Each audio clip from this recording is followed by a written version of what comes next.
Hello everyone. Welcome back to my channel. This is Sarah, or Eclectiverse Sims, and today we are on part 2 of the the typical Japanese Tokyo style apartment that I've been working on. So we are doing last video we did the first 3 apartments.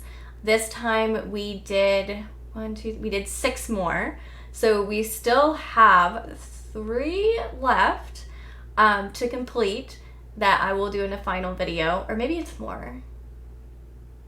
You know what? The math isn't mathing. We're not going to worry about it. Let's just not concern ourselves with the math. It's not important. But the point is, I got some more done, so we are on part 2, and we are currently doing a apartment that is for, I decided, a college student, and she's a girl, and she loves, stereotypically, she likes pink. I like pink. Whenever I was younger, I was such a pick-me girl. Like, when I was in elementary school, so I don't really think I was a pick-me girl because I didn't really give a shit about men, but, maybe a little bit the same now. Anyway, when I was in elementary school, I was like, well, all the girls like pink, so I'm gonna like blue. And then as I grew up, I'm like, I think I actually kind of like pink a little bit. Like, I like blue. I still like blue, but I also like pink.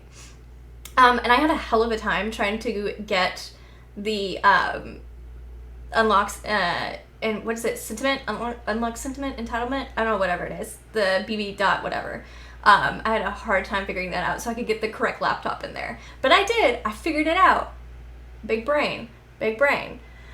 But I am going to go ahead. I might as well talk a little bit more about Japan, my experience there whenever I was living in Tokyo for a few months back in 2021, beginning of 2021. So I mentioned briefly like the experience I had with a earthquake, and there was an earthquake when I was there, and I think it was like it was pretty high magnitude. It was one of the highest since they had since the 2011 earthquake. And yeah, I still remember it was about 10 o'clock at night in Tokyo, and I was just laying there in bed about to fall asleep, and in bed I mean in the futon, and I was just chilling out. I was watching a little video, about to go to sleep for the night, and then all of a sudden like things just started shaking. And you have to understand, where I am in the US, we don't really ever have earthquakes that you can feel. Like, I've never felt an earthquake before that I can remember. And so I was just like, didn't know what was happening at first. I was just like, it's moving. The floor is moving. Like, that's weird. And then all of a sudden it just like the whole building started like swaying, and I was like, oh shit, this is an earthquake. And you have to understand, the only thing I had in the room was a floor table. So like you kneel at the table and like work on like homework or like on your computer on it. So it wasn't like I was gonna like crawl underneath that or something. So, and I just, honestly, I didn't even think of that. Like, it didn't even occur to me. And like this thing went on for about a solid like 2 minutes of like just swaying. And I remember my host mom and dad coming out of their room, and they were like, are you guys okay? Is everyone okay? Like, is everything good? And this was near the end of the earthquake, and I was just like, I don't even know what just happened. And like, I couldn't really communicate that in Japanese, so I was just like, well, I mean, kind of, I didn't communicate that. I was just like, hi, daijoubu, everything's fine. But oh my god, it was such a weird, bizarre, like, experience.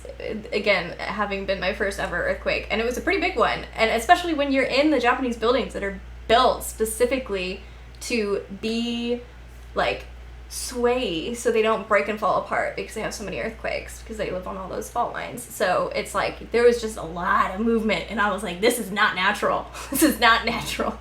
But yes, so I decided to leave this second apartment alone and just leave it as like I think the base apartment style.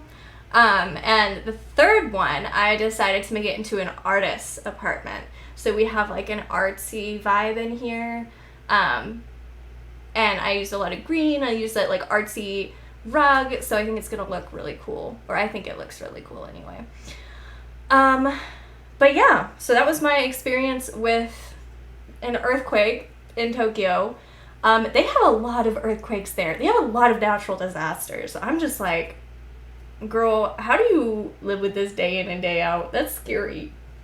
Like, and people have like disaster preparedness kits, like that's like a like expectation that everyone has that, and I was like, oh, so y'all are for real, okay.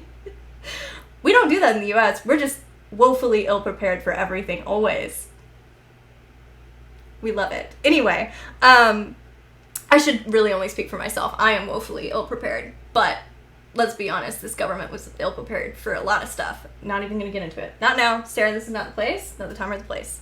But, and I talked about this in another video as well, but I will never get over how amazing the konbini, the convenience stores are in Japan. Like, how legitimately convenient they are. Because, first of all, they're everywhere. And, like, there's different types. There's 7-Eleven, Lawson's, Family Mart, there's like tons of different chains, and they're just all over the place. But the best thing is the food. Like, they just have so many options. They are fresh. They have healthy options. And not only do they have, like, when I say fresh, I don't mean like, oh, it's just like they have fresh, healthy stuff. No, I mean like they change this stuff out like 3 times a day in like regular intervals that you can like rely on. So it's not like here in the US where we have convenience stores that have a hot dog rolling on that roller for like 3 days or something. I'm sure I'm probably being hyperbolic, but you get my point. So like legitimately fresh food. And I'm getting a little bit too excited. I need to calm down. Overstimulated. Anyway. Oh, and we're on the 2nd floor now. Okay, what did we do on the 2nd floor? Oh, I can't remember. Who's we? It was just me, myself, and I. Oh, okay, I know. I already know from the first thing. This is an old lady. I've decided, I was like, this is going to be like an older lady, and like she's retired, and she's just got all this kind of like colorful stuff, and yeah, I just made it kind of colorful. I added some pops of color in there for her, some extra storage with that, like, I think it's like supposed to be a bathroom item, but like I was like, you know what? I'm going to be creative and say that it's more than just a bathroom item. Also, there's like no closets in here, which they do have closets in Japan. The closets are a little weird. There's like usually like a plank halfway through, or like halfway between the up and the down. So there'll be like a plank right here, and I say plank, but it's like a thick thing. And like that's because that's where you put the futon. But then it's like, where do you hang your clothes? Like, are you just supposed to fold them all? But like, I don't want to do that, because then if I don't see them, they don't exist. If I don't see them, they don't exist, and then I never wear them. So, see, this is where all of my clothes go to die. Anyway, back to the point. I got away from the konbini. Let's go back to the konbini. But yeah, they change out the food 3 times a day on a regular schedule. They're everywhere, and they're affordable. Like, I remember getting a salmon fillet, like, and this was a good salmon fillet. Like, this was not some nasty thing. This was a legitimately enjoyable salmon fillet for like $4, and it was already prepared. You just put it in the microwave for like a minute, and it was like good to go, and delicious and healthy. I mean, it doesn't get better than that. That is why I love Japan. The convenience, the food, the great service, the great secondhand stores, amazing. And just like the transport, the public transport, someone that is coming from a U.S. big town, small city kind of place, like, even if you went to New York, it's never going to be the same as Tokyo. It just is not. There is nothing that compares to the public transport system in Tokyo and in Japan as a whole. It's super reliable. They're always on time. Like, it's so on time that in certain places in Tokyo, if you get on a train 2 minutes early, you might be getting on the wrong train. Like, 2 minutes early, 2 minutes late, you might be getting on the wrong train. Like, that's how on time everything is. And not only that, though, it's like super affordable. Like, to go from like, I don't know, like to go one station, it's like a kind of like a flat rate depending on how far you're going and depending on if you're switching lines. But It's so super affordable. Shinjuku Station though is a nightmare. Or is it Harajuku? Whatever. Whatever the biggest station is it was a nightmare. I think they are remodeling it at the moment though, now that I think about it. Now, who did I make this one for? I think I made this for like a young working man who just finished college. So he's just kind of just now starting to get some like solid income. So he's still kind of going off that vibe of like, I just finished college, I'm just now getting into the workforce, I don't quite yet have a lot of money. So that's what we were going with this apartment. So yes, he's got some nice things. He has a computer chair. He got all set up with his snazzy computer chair, but everything else is still like, he's just slowly moving things over to like nicer stuff. Like me. I just now got a big girl job like last year, and I was 25 at the time, 26 now. But yes, it took a while to get to that point. And I'm still slowly switching things over to nicer things. But we're getting there. You know what? We are getting there. And I'm proud of myself for that. But yes, and this guy is kind of like, he's a geek too. He's a nerd. That's what I decided. So he's got some little like figurines and stuff. And then I kept realizing that I forgot to do the stuff on the outside of the apartments. And I was like, need to go back and do that. Oops.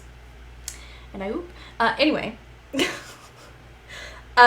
Yeah, I'm kind of excited because I'm going to be going back to Japan next year, as long as they open the borders to like regular tourists. I want to go to an onsen. I want to get to maybe go to Kyoto and Mount Fuji, because I didn't really get to travel when I was there because of the pandemic. But yeah, thank you for listening to me rant.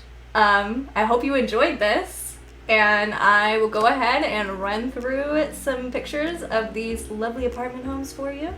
And then I will see you again in the next video, where we will finish this baby up, wrap it up, and then I will put it on the gallery. So if you want to check it out, you can do that. And I might be doing like a Let's Play or something sometime soon, just to kind of switch it up and do something a little bit different. But we shall see. Thank you for watching. Don't forget to like, comment, and subscribe, and I will see you in the next video. Okay, bye.